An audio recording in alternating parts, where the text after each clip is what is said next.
የተወደዳችሁ የፈታ ዴይሊ ቤተሰቦች ከልብ የመነጨ ሰላምታችን በያላችሁበት ይድረሳችሁ። ዕለት ሐሙስ የሰዓቱን መረጃ ይዘን ተገኝተናል። ለእናንተ ይመጥናሉ ብለን ከመራረጥናቸው መካከል በቅድሚያ እናስተዋውቅ። ኢትዮጵያና ኤርትራ ዳግም ወደ ጦርነት ሊገቡ ይችላሉ የሚሉ በተለያዩ ሚዲያዎችና ዓለም አቀፍ ተንታኞች የሚሰጡ አስተያየቶች እየተበራከቱ ነው።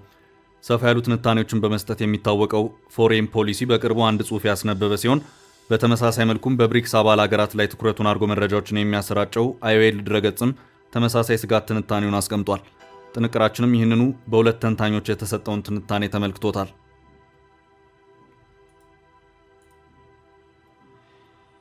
መከላከያ ሰራዊት በ3 ክልሎች ወታደራዊ ኦፕሬሽኖችን ያካሄደ መሆኑን አስታወቀ። በሰሜን ሸዋ፣ በኦሮሚያ ምስራቅ ሐረርጌና የኦሮሚያ ክልል አዋሳኝ በሆነው የሶማሌ ሽንሌ ዞን መሆኑንም አስታውቋል። በአማራ ክልል ሰሜን ሸዋ የአየር ወለድ ሬጅመንት የነበረበት ወታደራዊ ኦፕሬሽንም መሆኑ ታውቋል። በምዕራብ ሐረርጌ ዞን ቀርሳ፣ ኮምቦልቻ፣ ሜታ፣ ላንጌ፣ ሀድላ፣ ጎሮጉቱ፣ ጃርሶና ጭናክሰን ወረዳዎች በሶማሌ ክልል ሽንሌ ዞን አጋጨብሳ አካባቢዎችን ያካተተ ወታደራዊ ኦፕሬሽን ነውም ተብሏል። በጥንቅራችን ከተያዙት መረጃዎች መካከል ነው። ጦሩ ባመጸበት ለጀነራሎቹ ተላልፏል የተባለው ውሳኔ እያነጋገረ ነው። 5 ጀነራሎችን የተመለከተው ይህ ውሳኔ ይፋ የደብዳቤ ጭምር ተያይዞበት ይፋ የሆነ ሲሆን ከባድ ውዝግብን ፈጥሯል። ጉዳዩ አነጋጋሪነቱ በቀጠለበት በይፋ ምላሽ ተሰጥቷል። ጥንቅራችን ይዞታል። ግብጽ በኢትዮጵያ ጎረቤት ጦሯን ለማስፈር በተዘጋጀችበት በቀይ ባህር ጉዳይ ከኤርትራ ጎን መቆሟን የገለጸችበት ጥብቅ ማስጠንቀቂያ ሰዳለች። መረጃውን ይዘነዋል። በኢትዮጵያ የወርቅ ዋጋ አስደንጋጭ የሆነ የዋጋ ጭማሪ አሳይቷል። አሁን ላይ 1 ግራም ወርቅ ዋጋ ወደ 29900 ብር መድረሱን የተሰማው በአንድ ዓመት ልዩነት ወርቅ 420 እጥፍ ዋጋው ኑሯል። ታዲያ ወርቅ የመወደዱን ያህል የሀገሪቱ የወርቅ ምርት መጠንም ታሪካዊ ሪከርድ የመጣበት መሆኑ ግራ አጋብቷል። ወርቅም በዚህ ደረጃ ስላናረው ምክንያት ከመረጃ የምንመለከት ይሆናል። የኮይሻ ኃይል ማመንጫ ግንባታ 70 በመቶ ላይ መድረሱ ተነገረ። ይህንን ያሉት ጠቅላይ ሚኒስትር አብይ አህመድ ናቸው። በማህበራዊ ሚዲያ ስላጋሩት ስለዚህ ፕሮጀክት የምንለዋለን። እስከ ፍጻሜ አብራችሁን ቆዩ። የምንለቃቸው ዕለታዊ ትኩስ ዜናዎች እንዲደርሷችሁ ላይክ፣ ሼር፣ ሰብስክራይብ ማድረግ እንዳትረሱ።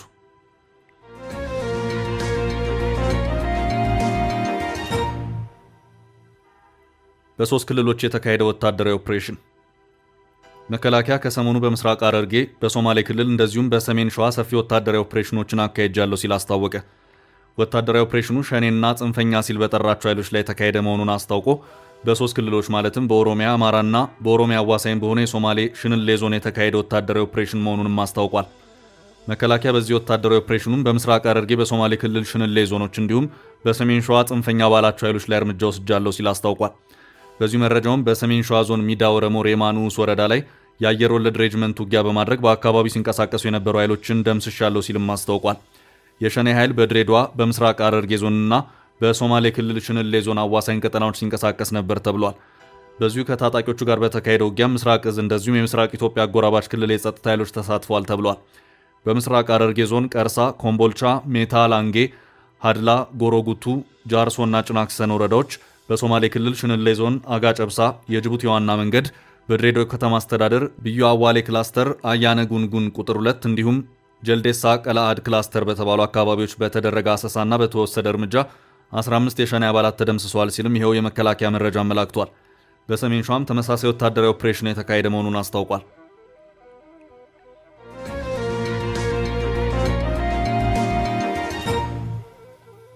ወደ ቀጣይ መረጃ አለፍን። ለ5ቱ ጀነራሎች ተላልፏል የተባለው ውሳኔ። ጦሩ ባመጸበት ለጀነራሎቹ ተላልፏል የተባለው ውሳኔ እያነጋገረ ነው። 5 ጀነራሎችን የተመለከተው ይህ ውሳኔ ይፋ የደብዳቤ ጭምር ተያይዞበት ይፋ የሆነ ሲሆን ከባድ ውዝግብን ፈጥሯል። ጉዳዩ አነጋጋሪነቱ በቀጠለበት በይፋ ምላሽ ተሰጥቷል። የትግራይ ጦር አባላት ባለፈው ሳምንት ለተከታታይ 6 ቀናት በተለያዩ አካባቢዎች መንገዶችን ዘግተው ተቃውሞ ማሰማታቸው የሚታወስ ነው። ከአዲግራት ወደ መቀለ እንዲሁም ከእንዳባጉና ወደ ሽረ እንዳስላሴ የሚወስዱ መንገዶችን ጨምሮ በተለያዩ አካባቢዎች በርካታ መንገዶች መዘጋታቸው ተዘግቧል። በሳምንቱ መጨረሻ ያመፀው ጦር ይቅርታ መጠየቁ ከተዘገበ በኋላ ውጥረቱ በረገበበት በጀነራል ታደሰ ወረደ ፊርማ ተላልፏል የተባለውና በዋነኝነት 5 ጀነራሎችን የተመለከተው ጉዳይ አነጋጋሪ ሆኗል። ይህ አነጋጋሪ ጉዳይ በዋነኛነት የትግራይ ጊዜያዊ አስተዳደር የቀድሞ ተዋጊዎችን ጥያቄዎች ለመመለስ ያስችላል ያለውን አዲስ አዋጅ ካጸደቀው አዋጅ ጋር በተያያዘ የተነሳ ነው። አዋጁ ከቀድሞ ተዋጊዎች መሰረታዊ ፍላጎቶች አቅርቦቶች፣ ከሕክምና አገልግሎት፣ ከመኖሪያ ቤት፣ ከመንግስታዊና መንግስታዊ ያልሆኑ ተቋማት አገልግሎት አሰጣጥ፣ ከትምህርትና ከስልጠና ጋር የተያያዙ ጥቅሞችንና መብቶችን ያካተተ መሆኑን የፕሬዝዳንት ጄኔራል ታደሰ ወረደ ጽህፈት ቤት አስታውቋል። ጽሕፈት ቤቱ ረቂቅ አዋጁ ከመጽደቁ በፊት በጥናትና ከተለያዩ ባለድርሻ አካላት ጋር በተደረጉ ምክክሮች ውስጥ አልፏል ብለዋል። ይህ ውሳኔ ይፋ ከሆነ በኋላ የትግራይ ክልል ከፍተኛ ወታደራዊ አመራሮች 500ና ከዛ በላይ ካሬ ሜትር ቦታ እንዲሰጣቸው ያመለከተ የጊዜያዊ አስተዳደሩ ፕሬዝዳንት ሌተናል ጀነራል ታደሰ ወረደ ፈርመውበታል የተባለው ደብዳቤ በስፋት ተሰራጭቷል። በደብዳቤው ላይ ጥቅምት 8 ቀን 2018 በክልሉ ጊዜያዊ አስተዳደር ካቢኔ ለጸጥታ አካላት ጥቅም እንዲሰጥ በተወሰነ መሰረት መሬት እንዲሰጣቸው የተፈቀደላቸው የጦሩ አመራሮች ዝርዝር ቀርቧል። በዚህ መሰረት ለ5 ጀነራሎች ማለትም ለሌተናል ጀነራል ፍስሐ ኪዳኑ ፍስሐ ማንጁስ፣ ለሜጀር ጀነራል ዮሐንስ ወልደ ጊዮርጊስ ጆን መዲድ፣ ለብርጋዴር ጀነራል ኃይለሥላሴ ግርማይ ወዲም በይተይ፣ ለብርጋዴር ጀነራል ምግባይ ኃይሌና ለሜጀር ጀነራል ማሾ በየነ ለእያንዳንዳቸው 500 ካሬ ሜትር መሬት እንደተወሰነላቸው የተገለጸ ሲሆን መካከለኛ አመራሮች ለሚባሉት ሌሎች ደግሞ 200 ካሬ ሜትር እንዲሁም አነስተኛ አመራሮች ለሆኑት ደግሞ 140 ካሬ ሜትር የተፈቀደላቸው መሆኑ በደብዳቤው ላይ ሰፍሯል። በዚህ ጉዳይ ላይ ምላሽ የሰጡት የጊዜያዊ አስተዳደሩ ምክትል ፕሬዝዳንት አማኑኤል አሰፋ ለ5 ጀነራሎች 500 ካሬ ሜትር መሬት ተሰጣቸው የሚባለው ከእውነት የራቀ ሐሰት ነው ሲሉ ተናግረዋል። በማህበራዊ ሚዲያዎች ላይ ከትግራይ ጊዜያዊ አስተዳደር የተጻፈ ደብዳቤ በሚል እየተዘዋወረ የሚገኘው ደብዳቤም የጊዜያዊ አስተዳደሩ እውቅና የለውም ሲሉ ምክትል ፕሬዝዳንቱ መናገራቸውን የክልሉ ዘጋቢ ላዛ ትግርኛ አመልክቷል። ይህ ደብዳቤ በጊዜያዊ አስተዳደሩ እውቅና የሌለው ሐሰተኛ መሆኑን የጊዜያዊ አስተዳደሩ ምክትል ፕሬዝዳንት አማኑኤል አሰፋ አጽንኦት መስጠታቸውን የተመለከተው።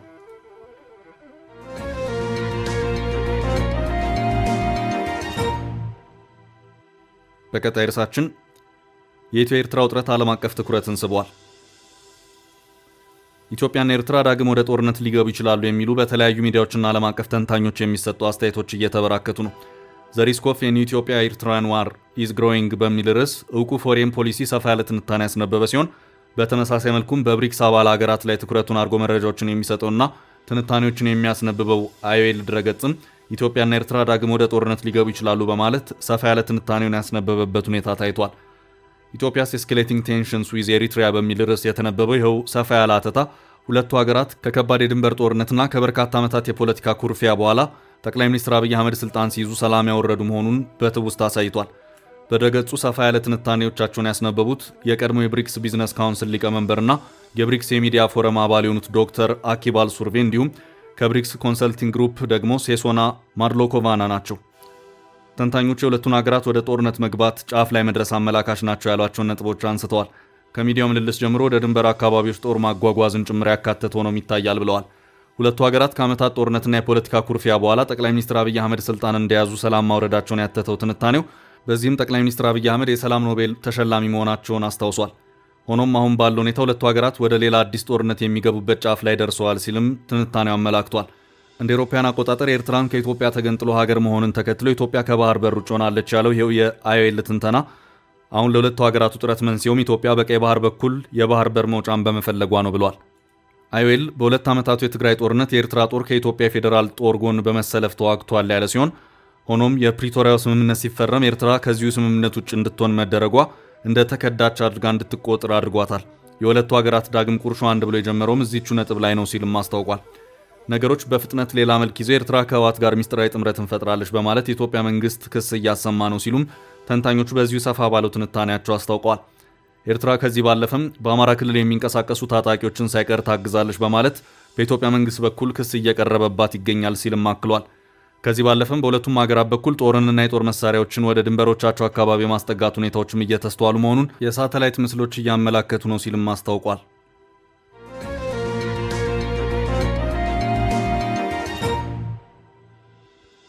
በቀጣይ ርዕስ ግብጽ በቀይ ባህር ከኤርትራ ጎን።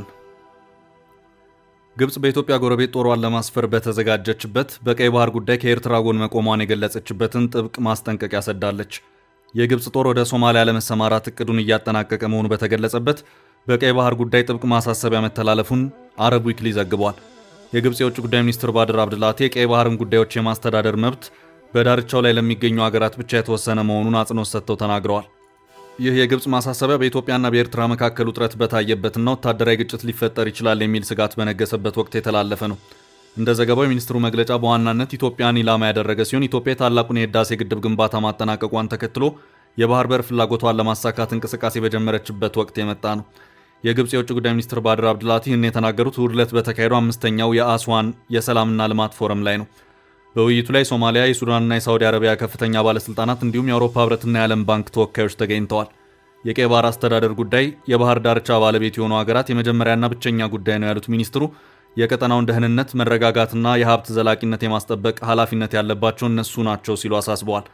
በዚህም በአምስተኛው የአስዋን የዘላቂ ሰላምና ልማት ፎረም ጎን ለጎን በሶማሊያ አፍሪካ ህብረት ድጋፍና ማረጋጋት ተልዕኮ አውሶም ስር ወታደሮቹን ለማሰማራት በሚደረገው ዝግጅት ላይ ግብጽና ሶማሊያ መወያየታቸውም ተገልጿል።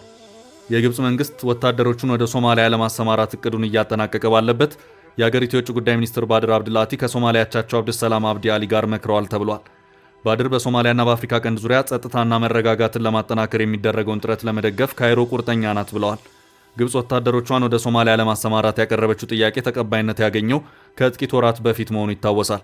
የግብጽ ሚኒስትር ወታደሮቹ ከመግባታቸው በፊት ኦፕሬቲንግ ቤዝ ተለይቶ የታወቁትን የልዑካን ቡድን ሶማሊያን ከጎበኘ ከጥቂት ጊዜ በኋላ ወታደሮቹን የማሰማራቱ ሂደት በቅርቡ እንደሚጠናቀቅ ያላቸውን ተስፋ ገልጸዋል።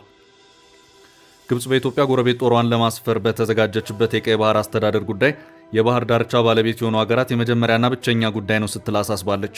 ይህ የግብጽ መልእክት ግድቡንና ቀይ ባህርን በተያያዘ ከኢትዮጵያ በኩል እየተነሱ ላሉ አጀንዳዎች ማሳሰቢያ እንደሆነ ነው በዘገባው የተመላከተው። በሌላ በኩል ጠቅላይ ሚኒስትር አብይ አህመድ የግድቡ መጠናቀቅን ከቀይ ባህር ጋር በማያያዝ ባስተላለፉት መልእክታቸው የቀይ ባህር ስህተት ይታረማል ሲሉ መናገራቸው የሚታወስ ነው። ጠቅላይ ሚኒስትር አብይ አህመድ ቀይ ባህር ከ30 ዓመታት በፊት በኢትዮጵያ እጅ እንደነበርና ስህተቱ ነገ ይታረማል ሲሉ በብሔራዊ ቴሌቪዥን ላይ በተላለፈ ውይይታቸው ላይ ገልጸው ነበር።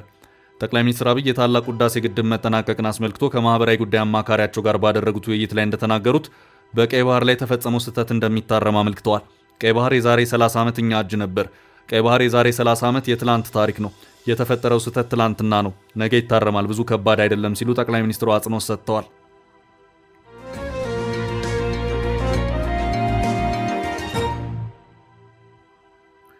ወደ ቀጣይ ርዕስ አለፍን። በኢትዮጵያ 1 ግራም የወርቅ ዋጋ ወደ 29 ሺህ ብር አሻቀበ። በዓመት ውስጥ 420 እጥፍ የጨመረው ወርቅ። በኢትዮጵያ የወርቅ ዋጋ አስደንጋጭ የሆነ የዋጋ ጭማሪ አሳይቷል። አሁን ላይ 1 ግራም ወርቅ ዋጋ ወደ 29900 ብር መድረሱን የተሰማው ካፒታል ጋዜጣ ያደረግኩት ባለው የገበያ ቅኝት የ1 ግራም ወርቅ ዋጋ በደረሰኝ ማለትም ከታክስ ጋር ሲሰላ እስከ 29900 ብር ደርሷል ሲል ዘግቧል። የ1 ግራም የወርቅ ዋጋ ብቻውን 26700 ብር የነበረ መሆኑን የተመለከተው ወርቅ በዚህ ደረጃ መጨመሩ በሀገር ውስጥ ያለውን የ1 ግራም የወርቅ ዋጋ ብቻውን 26700 ብር መሆኑን የተመለከተው ወርቅ በዚህ ደረጃ መጨመሩ በሀገር ውስጥ ያለውን የዋጋ ግሽበትና ዓለም አቀፍ የወርቅ ገበያ መለዋወጥን የሚያመለክት እንደሆነ ባለሙያዎች አስረድተዋል። ወርቅ በዚህ ደረጃ የተወደደበት የዋጋ ጭማሪ የተስተዋለው ከባለፉት ጥቂት ሳምንታት ወዲህ ሲሆን በአንዱ የወርቅ ዋጋ ላይ ከ2000 እስከ 3000 ብር ጭማሪ መደረጉን መረጃው አመልክቷል። ወርቅ በዚህ ደረጃ ቢወደድም የሀገሪቱ የወርቅ ምርት ግን በከፍተኛ ደረጃ መጨመሩ ጉዳዩን ግራ አጋቢ አድርጎታል። ከ2 ዓመት ባነሰ ጊዜ ውስጥ በኢትዮጵያ የወርቅ ዋጋ ከ4 እጥፍ በላይ ከፍ ማለቱን የኢትዮጵያ ብሔራዊ ባንክ መረጃ ያመለክታል። ታዲያ የወርቅ ዋጋ ከምርት መጨመር በተቃራኒ መሆኑ ወርቅን ያስወደዱት ሌሎች የኢኮኖሚ ጫናዎች ስለመሆናቸው ባለሙያዎች ትንታኔ ይሰጣሉ። ከባለፈው ዓመት ጋር ሲነጻጸር የወርቅ ዋጋ በከፍተኛ መጠን ጨምሯል። እንደ ብሔራዊ ባንክ መረጃ እንደ አውሮፓ አቆጣጠር በ2024 የ1 ግራም 24 ካራት ወርቅ ዋጋ 3901 ብር የነበረ ሲሆን በዓመቱ ጥቅምት 20 ቀን 2025 ላይ 20607 ብር ገብቷል። የወርቅ ዋጋ በአንድ ዓመት ውስጥ ከ420 በመቶ በላይ ጨምሮ ተገኝቷል። በተመሳሳይ ጊዜ ኢትዮጵያ የወርቅ ምርት መጠን በከፍተኛ ደረጃ መጨመሩ ተነግሯል። ፕሬዚዳንት ታዬ አጽቀሥላሴ በዓመቱ በሕዝብ ተወካዮች ምክር ቤትና በፌዴሬሽን ምክር ቤት የጋራ መክፈቻ መርሃ ግብር ላይ ባደረጉት ንግግር እንደገለጹት የወርቅ ምርት በ2023/24 የበጀት ዓመት ከ3.9 ቶን ወደ 2024/25 ዓ.ም 38.87 ቶን ከፍ ብሏል። ይህም የወርቅ ምርት በ10 በመቶ እጥፍ ገደማ ምርቱ የጨመረ መሆኑን አመላክቷል። የወርቅ ዋጋ በዚህ ደረጃ ይቀመስ የሆነው በሌሎች የኢኮኖሚ ምክንያቶች ስለመሆኑ ዋነኛው የዋጋ ግሽበቱ ስለመሆኑ ባለሙያዎች ይናገራሉ። የብር የመግዛት አቅም መዳከም የወርቅ ዋጋ ይበልጥ ውድ እንዲሆን ያደረገ ሲሆን ብር ሲዳከም ሰዎች ሀብታቸውን ለመጠበቅ ፍላጎት እንደሚያሳዩ ወርቅ ሁልጊዜም ጥሩ ዋጋ አለው ተብሎ ስለሚታሰብ ስለዚህ ብዙ ሰዎች ወርቅን በመግዛት ሀብትን መያዝ ወደሚል አካሄድ እንደሚያመሩ ትንታኔ ተሰጥቷል። የወርቅ ገዢ መብዛት የፍላጎት መጨመር ዋጋውን በዚህ ደረጃ እንዳናረው ይገመታል። ዓለም አቀፉ ገበያም የራሱን ድርሻ በወርቅ መወደድ ላይ ያለው ሲሆን የትራንስፖርት መስተጓጎሎችና በአንዳንድ የማዕድን ቦታዎች ላይ ያለው የጸጥታ ችግርና የመሳሰሉት ችግሮችም አቅርቦትን ሊገድቡ፣ የአቅርቦት መገደብ ደግሞ የዋጋ መጨመርን የበለጠ አባባሽ መሆኑ ተነግሯል። ወርቅ በባለ ሀብትና ነጋዴዎች ላይ ካልሆነ ለአብዛኛው ሕዝብ የሚፈጥረው ተጽዕኖም ብዛም መሆኑን ባለሙያዎች መናገራቸውን ዘገባው አስነብቧል። ሪከርድ የሰበረ የወርቅ ምርት እያለ እንኳን የወርቅ ዋጋ መጨመሩ የኢትዮጵያን ሰፋ ያሉ የኢኮኖሚ ተግዳሮቶች ያመላክታል ሲል መረጃው አክሏል።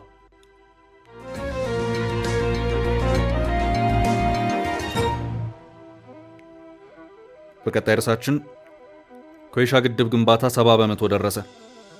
የኮይሻ ኃይል ማመንጫ ግንባታ 70 በመቶ ላይ መድረሱ ተነገረ። ይህን ያሉት ጠቅላይ ሚኒስትር አብይ አህመድ ናቸው።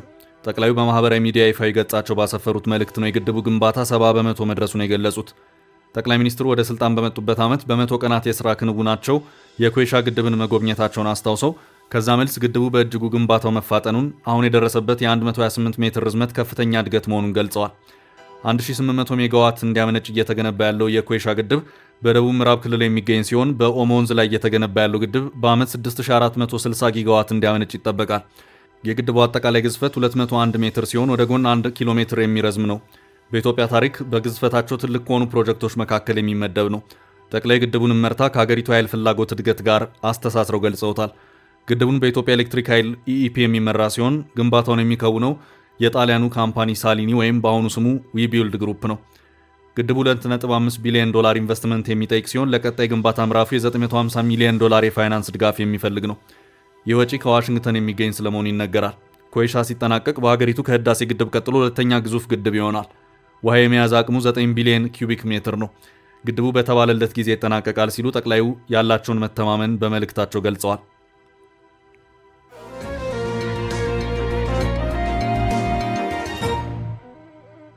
በመጨረሻ እርሳችን ትራምፕ በቡዳፔስት ከፑቲን ጋር ሊያደርጉት የነበረውን ስብሰባ ሰረዙ። ትራምፕ ከፑቲን ጋር ሊያደርጉት የነበረውን ስብሰባ መሰረዛቸውን አስታወቁ። ትራምፕ በቡዳፔስት ከፑቲን ጋር ሊያደርጉት የነበረው ስብሰባ አሁን ላይ ትክክል አይመስልም በማለት ነው ወደፊት ግን ስብሰባውን እናደርገዋለን ሲሉ የተናገሩት። ትራምፕ ስቴት ዲፓርትመንት ኃላፊያቸው ማርክ ሩቢዮ እና ከሩሲያ ውጭ ጉዳይ ሚኒስቴር ሰርጌይ ላቭሮቭ ጋር ያደረጉትን የስልክ ንግግር ተከትሎ ነው ከፑቲን ጋር የነበረውን ስብሰባ የሰረዙት። በስብሰባው የሚገኝ ውጤት እንደማይኖር መገመቱን ተከትሎ ነው ለሌላ ጊዜ ሲሉ ያስተላለፉት። ነጩ ቤተ መንግስት የሁለቱ መሪዎች መነጋገር የትም የሚያደርስ አይደለም ሲል ገልጿል። ውጤት ሊገኝበት የሚችል ጊዜ ሲመጣ ንግግሩ ይካሄዳል ያለው መግለጫው ፕሬዚዳንት ትራምፕ ሩሲያና ዩክሬን ሰላምን እንደሚፈልጉ ብዙዎች እየሞቱ ነው ስለማለታቸው ተገልጿል። ቀደም ብለው በወጡ ዘገባዎች ትራምፕ አስተዳደራቸው ዩክሬን በምዕራቡ ዓለም የሚቀርቡ የረጅም ርቀት ሚሳይሎችን በመጠቀም ሩሲያ ውስጥ የሚገኙ ኢላማዎችን እንድትመታ ፈቅዷል የሚሉ ዘገባዎችን ውድቅ ማድረጋቸው ተሰምቷል። ትራምፕ ሚሳይሉ ለዩክሬን ይሰጣል በሚል የወጣው የዎል ስትሪት ዘገባ ሐሰተኛ ዜና ነው ሲሉ በትሩዝ ሶሻል ገጻቸው አመልክተዋል። በተያያዘ መረጃ የትራምፕ አስተዳደር አሜሪካ በሩሲያ ግዙፍ የነዳጅ ኩባንያዎች ሮዝኔፍት እና ሉኮይል ላይ ማዕቀብ መጣሏንም ተሰምቷል። የአሜሪካ ግምጃ ቤት ኃላፊ ስኮት ቤሴንት ሁለቱ ቡድኖች ፕሬዚዳንት ትራምፕ ግጭቱን ለማስቆም ጥረት እያደረጉ ባለበት ወቅት የክሬምሊንን የጦር ማሽን በገንዘብ እየደገፉ ይገኛሉ ብለዋል። ቻችን ለዛሬ ያዝንላችሁን ርዕሰ ጉዳዮች እዚህ ላይ ቋጨን። ላይክ፣ ሼር እና ኮሜንት በማድረግ ለቻናላችን ድጋፋችሁን መግለጽ እንዳትዘነጉ እያልን ከሌሎች መረጃዎች ጋር ደግመን እስክንገናኝ